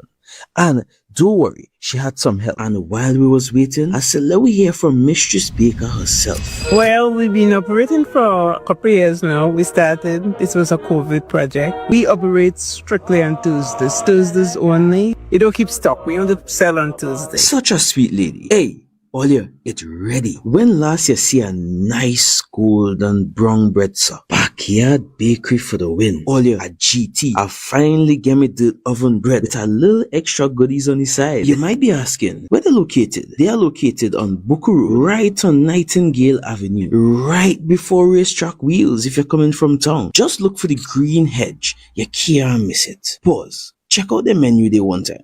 Honestly, guys, this is an experience I will never forget. It's a home away from home, a place filled with love, life, and most importantly, good bread. Every village has a story. Every tradition has a voice. This July 16th to August 1st, discover them all at the 2026 Tobago Heritage Festival. This year's theme, Let We Tell the Whole Story, invites you to experience the customs, resilience, and rich cultural legacy that continue to define Tobago. Join us for unforgettable performances, village celebrations, and authentic cultural experiences across the island. The Tobago Heritage Festival 2026. Let we tell the whole story. Visit TobagoFestivalsCommission.com for event details.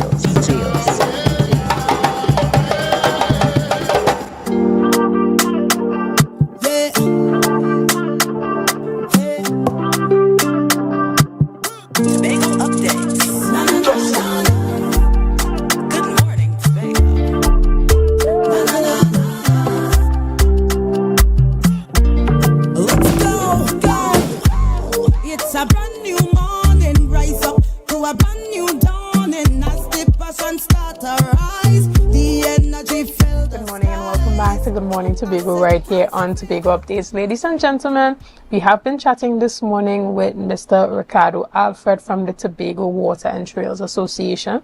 We've been talking about the new infrastructure that has been placed on no man's land in Tobago to bring some relief to the vendors out there. As we continue our discussions this morning, I have heard about some persons being dissatisfied with the fact that there's a fee connected to using the facilities. Tell us a bit about what has been happening there. So, in our observation, we realize that persons were demanding, I'm going to use the word, demanding to use the toilet for free. There's nothing wrong with wanting this, however, it is not really possible. The use of the chemicals, the toilet paper, the special type of toilet paper, the pumping of the sewage, the sanitizing, it comes at a cost. So we have to establish that.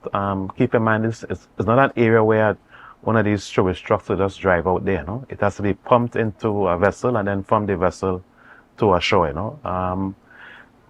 It's a cost, and I hope persons can understand that in order to maintain this, we have to pay top dollar for something like this, because it's not a free service where we have, dealing with this type of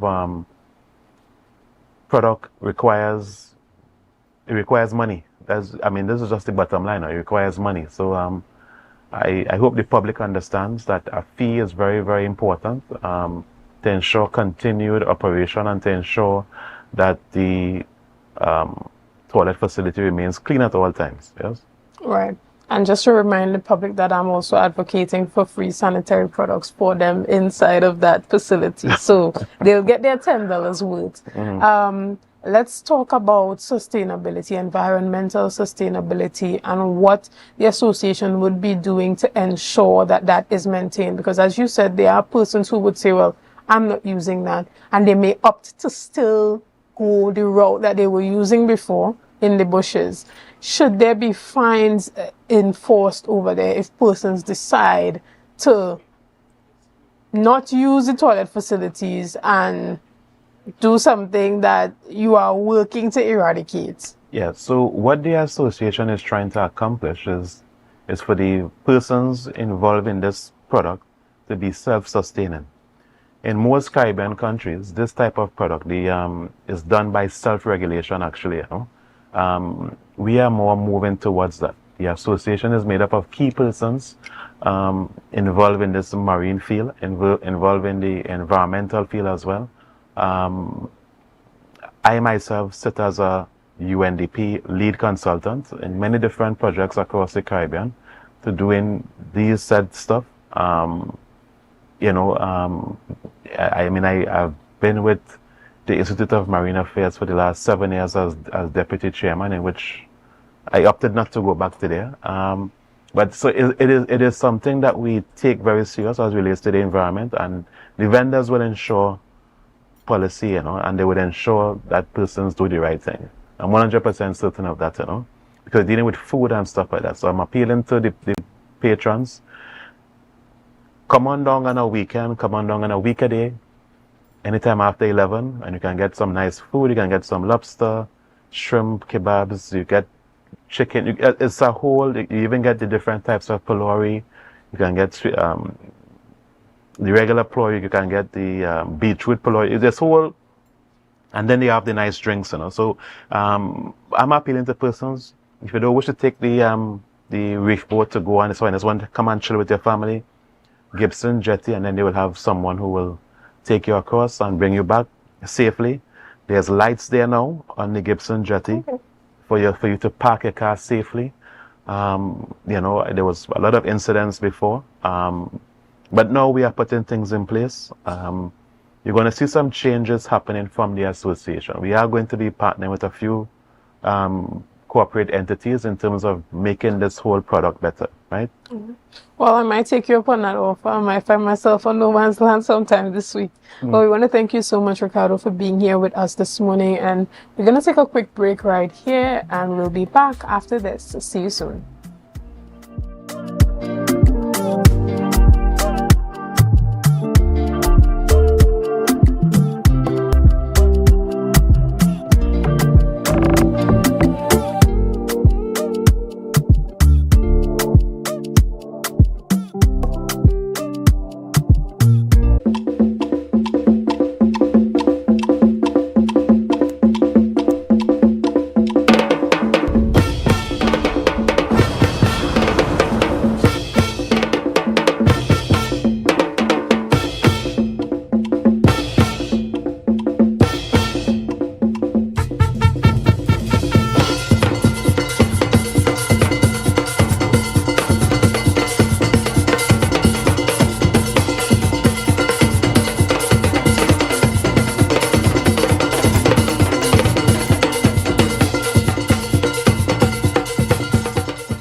Ha! Nice! If I have to call a supervisor one more time to sign off on a customer because their financials are in a mess, I will scream! Don't scream in a bank. That have lockup in it. It's either they're not registered properly, or you know what? We could just forget about annual returns, right? Compliance is a bad word to most of them. Haul your compliance out of here. But let me eat. What is wrong with Trinbagonians? I mean, it has so much help they could get out there. Well, you know, Trinis, we don't like to spend we money. But you know what? Be comfortable with losing we money. That make it any financial What people should do is call Anderson in Trinidad and Tobago. Wait, what? Anderson in Trinidad and Tobago? Anderson in Trinidad and Tobago Tax and Accounting Services. Yeah, they offer helping from registering your business to filing your tax. My lunch is over. Oh! Wait, tell me more. No, go and scream in the bank. You go and scream in the bank. No, Donna, don't get one sooner.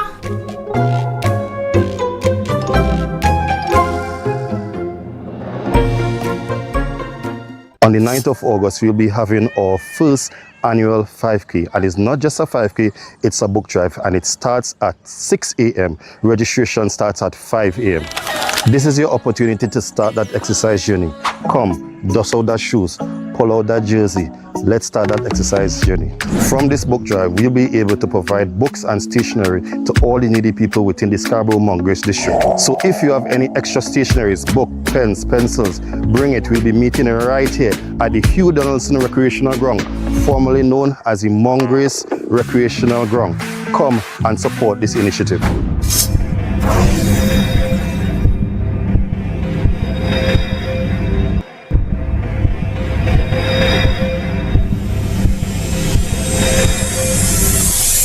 Our world is filled with rhythm. Rhythm that's unapologetic, infectious, timeless.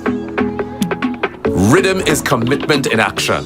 It's how we show up for each other with unrelenting support that goes the distance. Rhythm lives in the tiny beats of our most intimate moments and the seismic roars of our biggest achievements. Rhythm is resilience in motion. So, even when things go out of sync, we do what it takes to bring the rhythm back. At Flow, we understand your rhythm because we live it. That's why we're dedicated to building a network as resilient as you, with a team of familiar faces working every day to keep you on beat. You're at the heart of everything we do, and our commitment is to keep your rhythm flowing, no matter what. Welcome to Tobago Glass Supplies Limited, where innovation meets excellence and service reigns supreme. Our commitment is simple: to provide high-quality, innovative aluminum, vinyl, and glass solutions for both commercial and residential spaces. At TGSL, we don't just meet needs, we exceed expectations. Our range includes the finest aluminum cladding options, setting new standards in durability and style. Driven by our passion to elevate, we aim to be the leading supplier in the Caribbean market while retaining our identity as a family-owned business. Because at Tobago Glass Supplies Limited, it's not just about products. It's about relationships, it's about you. Innovation, quality, service. That's Tobago Glass Supplies Limited.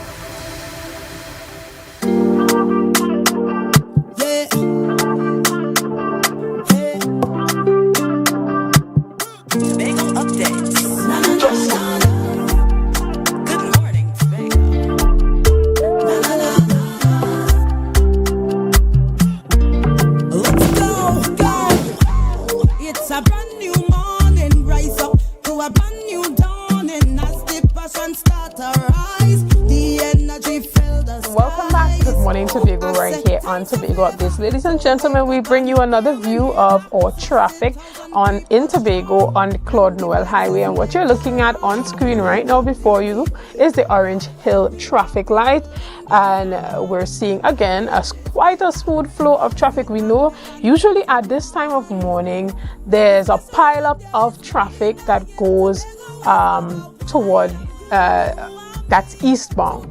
So usually persons are heading into Scarborough eastbound on the Claude Noel Highway. During this time, there's a lot of pile-up of traffic, but we're seeing quite a smooth flow this morning. And again, we're attributing that to the fact that school is closed, but usually students are already in school at this time. Based on what we're used to seeing, this is quite acceptable this morning. So we're happy to be able to bring you that view of what's happening on the roadways. Now it's a bit wet, a bit slippery, so take your time if you're out there on the road this morning. As we go to our conversation, we want to invite with us to chat a bit about the new airport terminal and its opening and its readiness. To have that conversation with us, we have Kay Trotman, who is the president of the Tobago Unique Bed and Breakfast Self-Catering Association. Good morning and welcome. Good morning, Chanel. Good morning to the Tobago population. And thank you at Tobago Updates for having us. Right, so Tobago is quite excited for the build-up and everything that we're seeing happening towards the opening of this new airport terminal. But you hear persons saying different things, asking questions. And so even as the questions are asked about the total readiness of the airport, we've gotten a number of responses. So quite recently, I've had a conversation with the head of the Tobago division of the Chamber of Industry and Commerce, Mr. Curtis Williams, and he indicated that in his conversation with the airport authority, they indicated that the airport should be ready for opening, but there would be continuous work and continuous improvement happening even throughout the opening. Tell us a bit about the position of the association right now as it pertains to that opening.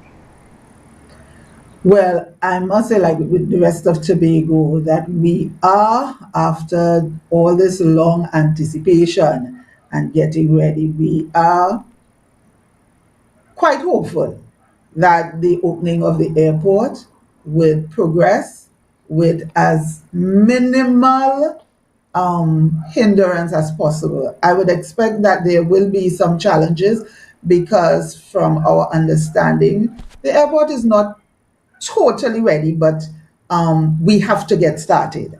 So with that in mind, I think Tobagonians should expect a few hiccups, but nonetheless, we have to push ahead and that we should look for the various positives in the intended opening. And even when the challenges do come, that we do not use it as a means of further delaying any progress. Let's just take it as an anticipation that we may have some challenges, but we are going to push ahead to make sure that we can get started with the least amount of disruption as possible. Right. And Kay, when we talk about tourism, we talk about visibility, we talk about island branding. I've heard a number of persons say that the very same issues that we face in Trinidad and Tobago, there are a number of those top countries when it comes to tourism who face similar issues, but you don't hear them because they understand the importance of branding and the things that we say, the things that we put on social media, the things that we put out there and how it impacts the overall image of the island and the product that we're trying to sell. How important is it for Tobagonians and persons on a whole to be extremely mindful about what they're posting about this new airport and posting about the island's readiness and what we have and what we don't have, and how can we facilitate tourists on these public platforms, especially the credible platforms like the newspaper articles and even forums like this, these type of interview style platforms that are accessible on the internet long after they've happened? I think as a people as a whole, we need to be quite mindful of where we want to go in our development. And we need all of us stakeholders, from the media as well. We have a culture in Trinidad and Tobago that seems to sensationalize bacchanalia. And it is something that we have to work against because it may give you some public viewing, but in the long term, it does us more harm than good. so that even though there may be concerns about certain issues as relate to any situation, we need to look at what is the long-term objectives that we are trying to get at, and what are the best approaches of getting it, not burying our heads in the sand with what may be some of the challenges we have to overcome in order to get it right, but not making those challenges a die-all in the circumstance so that we get a few press. It doesn't work in our advantage. So there's a time and place for everything. And I think as a culture, we need to grow beyond what we have known in the past to look at, say, progress must happen. And with progress and change happening, there will be some uncomfortable issues, and that we would have to, bring them to light. But it is how we do what we do, and for that not to be taken as just criticism for the sake of being contentious, but critique for the sake of getting it better. So that both parties, those who are trying to get the thing done from the state level and those of us who are on the other side as the public, we need to ensure that the platform for dialogue is one that is encouraging and constructive. Understood.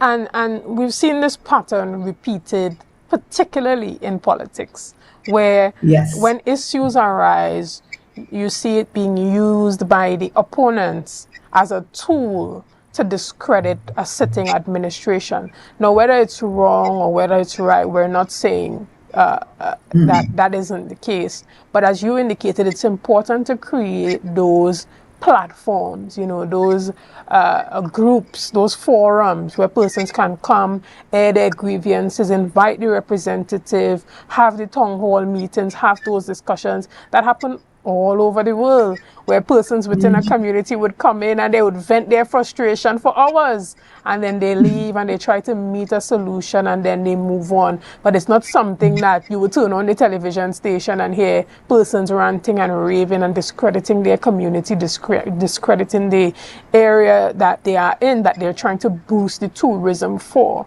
having the totally opposite effect of what we're investing thousands of dollars in. Now, tell us a bit about, from the bed and breakfast perspective, what are you guys truly looking forward to in the launching of the opening of this new terminal? Well, we are hoping that the essence is not just on the opening. The opening is a point in time, a day, a few hours. We're looking at the continued operation of this new terminal. And while we have waited for it with great anticipation, we have to recognize that an airport alone does not fill beds. There are a lot of things. It is a gateway into the destination. So while the airport is welcomed and it creates probably an avenue that our potential international visitors can get to the island with greater ease and greater access, as an island, we need to prepare a lot of other things around that supports that.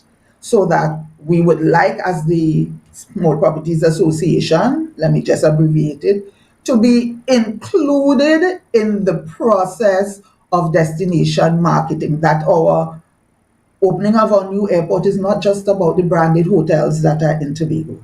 It's also about the indigenously owned, the local owned, authentic Tobago bed and breakfast small operations that give our visitors a taste of Tobago living, and so that all accommodation categories are included in the marketing of the destination that this airport will bring new visitors for. Right. We are also looking at that continued support to not just the accommodation sector, but even the vendors that are going to be in that space. We recognize that there were some challenges in terms of the concession fees for local small operators to get into the airport space, but it seems as if the authorities have given some assurances that that would be dealt with, and we expect them to keep their words.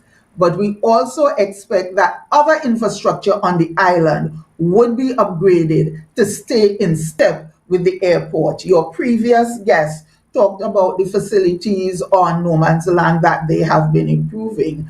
And that is just one aspect. You're looking at roads, water supply, electricity, management of public space, that as we prepare for new international arrivals, new flights to the destination, that the supporting infrastructure outside of the airport would also be upgraded to receive new visitors, and that continued support would be given to the in my case, the Small Properties Association to get ready and be ready for the influx, the likely influx of new people.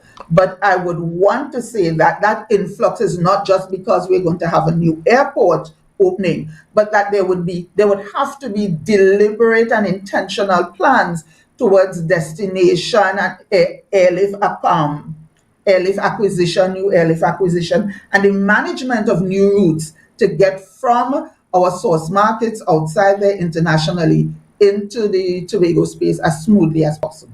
Understood. And we heard from this administration and coming into office during their campaigning about the idea of improving and increasing the room stock on the island as a part of their blueprint. We heard the Chief Secretary talking about putting together a team that would help some of those small property owners to improve the quality of the room stock that they have. Have you guys had that conversation as yet with the Division of Tourism, the Office of the Chief Secretary, and just understanding how would this be implemented? When would it be moving along? How much or how soon? Can you give us any feedback on that? Well, apart from the general discussion that was had not just with our association but with tourism stakeholders when they were trying to put the budget together, we have not met individually with the secretary per se. I know there are some existing facilities in place in terms of support for upgrades to a certain extent. I believe we need to look at that again to see how that can be better improved or enhanced so that the smaller properties can take access of it. We need to look at probably some other innovative ways of getting support to the sector, that it's not always, while it is about finance, yes, it is not always about money in the finance. It's about how we can get the job done based on what resources may exist and how a collaboration between the state and the private sector with what exists in the space for both can be innovatively integrated to give us the end result we are looking for. An example would be, yes, everybody wants grant because for small properties, it's sometimes difficult to access commercial loans. But if the state has resources like human resource in certain types of activities, building, construction, that they have already employed people to do, whether through URP or what other programs they have, how can that be used to help provide services to the accommodation sector or to the tourism sector, and there is some way worked out that resources go back or it is paid for or however it is appropriated or amortized so that the state gets its benefit and the sector gets its benefit. Those are innovative ways we can look at and talk about in terms of getting the end result of upgraded rooms. I like the way that you're thinking. And, you know, even as you said that, I was thinking about, you know, possibly sending capacity building resources for some of those property owners as it pertains to how to properly market their businesses online.